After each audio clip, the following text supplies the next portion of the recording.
Right.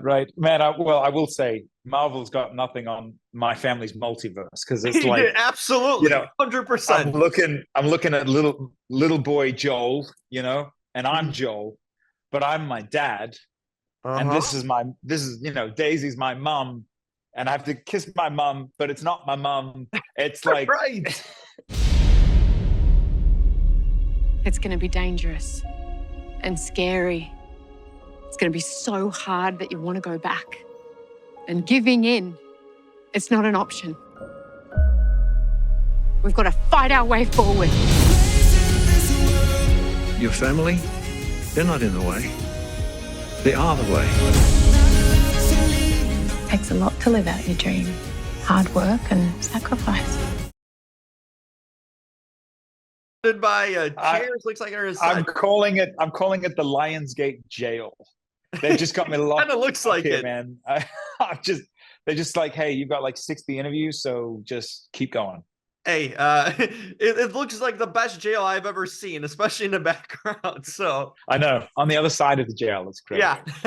Well, hey, it's a thrill to talk to you. I got to talk to Daisy yesterday. Thanks, Didn't know much about you and your family. Now I'm super curious, and I'm looking at the music all over. So you got a new fan right here.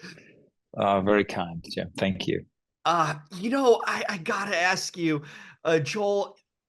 I don't think many performers get to play their father in their lives or in careers. What was that for you? Did you want to do it from the start and not have an Yeah. actor cast for that role? And was it weird at times, or kind of, what would it feel like? I don't know, because I was trying to figure to think that myself when I was watching this performance. You're so committed to it.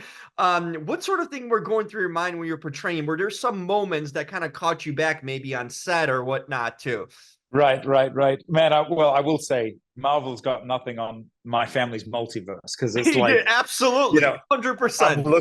looking at little boy Joel, and I'm Joel, but I'm my dad, and this is Daisy's my mom, and I have to kiss my mom, but it's not my mom. It's like Right. it'll explode your brain pretty quickly. It's interesting you asked, Jim, because I didn't know about co-directing and co-screenwriting. That wasn't on the cards for me initially. That was actually just more out of necessity with Richard Ramsey. But one of the things that I did feel the moment that we started talking about this film was, man, wouldn't it be novel if I played my dad? Because I've done a little bit of acting in the past. I'm very similar to him. I have a very similar look to him, very similar sort of, personality to him. And you know how acting, it's all about, when people play real to life characters, they go and they study them and they read books about them. And it just so happens that I've spent 30 odd years with this man and I know everything about him. And so it actually felt like a real short bridge to cross. I also thought it was just so novel, but the thing that I didn't expect is it was sort of a therapy session in many ways, because I've just been I think I've been lazy with my parents' story, because I only experienced it as a child when we moved. And so now to sort of re-image it, I'm roughly his age when he moved now. So to re-image it, to drop into his shoes, or literally to drop into his jacket, because that was his actual jacket from 30 years ago that I wore during the filming, was just mind-bending, eye-opening, therapeutic. The empathy I feel for him is outrageous. What's been the review from dad and mom? Because I imagine, there's your critics right there on the performance and everything. It's a love letter to your parents for so many ways. Yeah, we did let them. We gave them the script before we went into filming, just to say like, hey, have a look.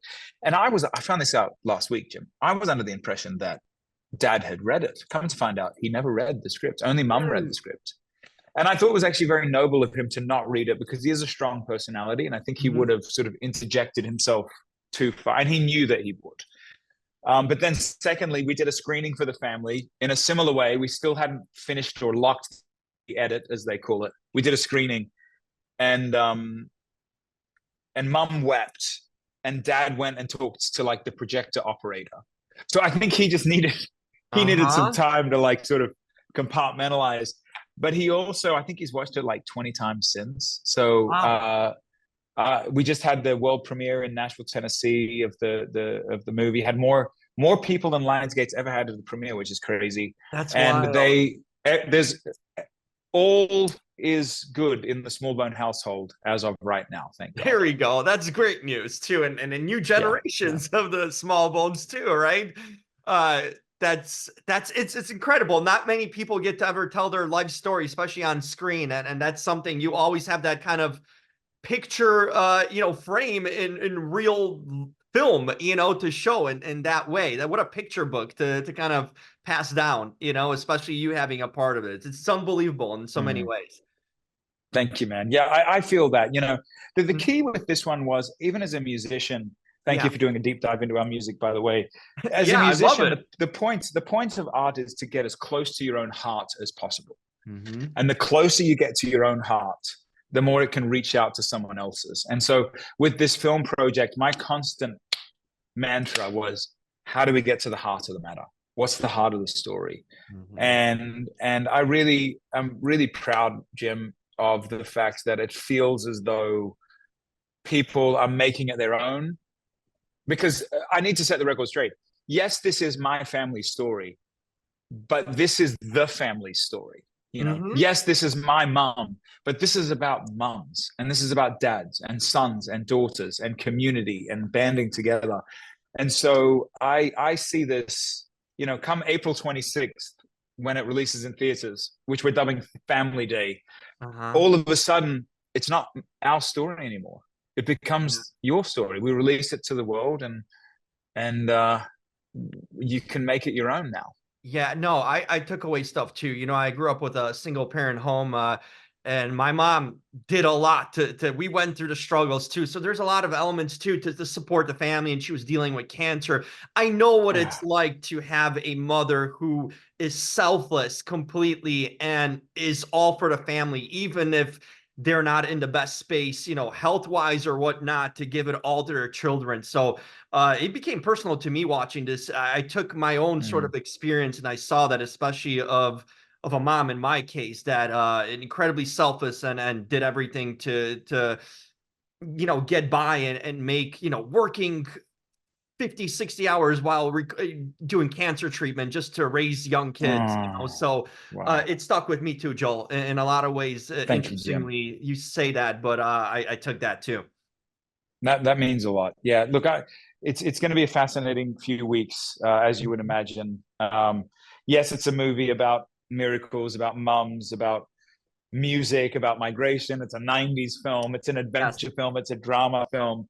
But I think at the heart of it, our very own John Locke from Lost, or Terry O'Quinn, said it best, and that is that your family, they're not in the way, they are the way. And I feel like that's sort of the hallmark of this picture in many ways. Yeah, so many ways. Terrific stuff. I hope there's a part 2, maybe with more your story and adult life too. I think there's a continuation here for sure. That'd be interesting to see.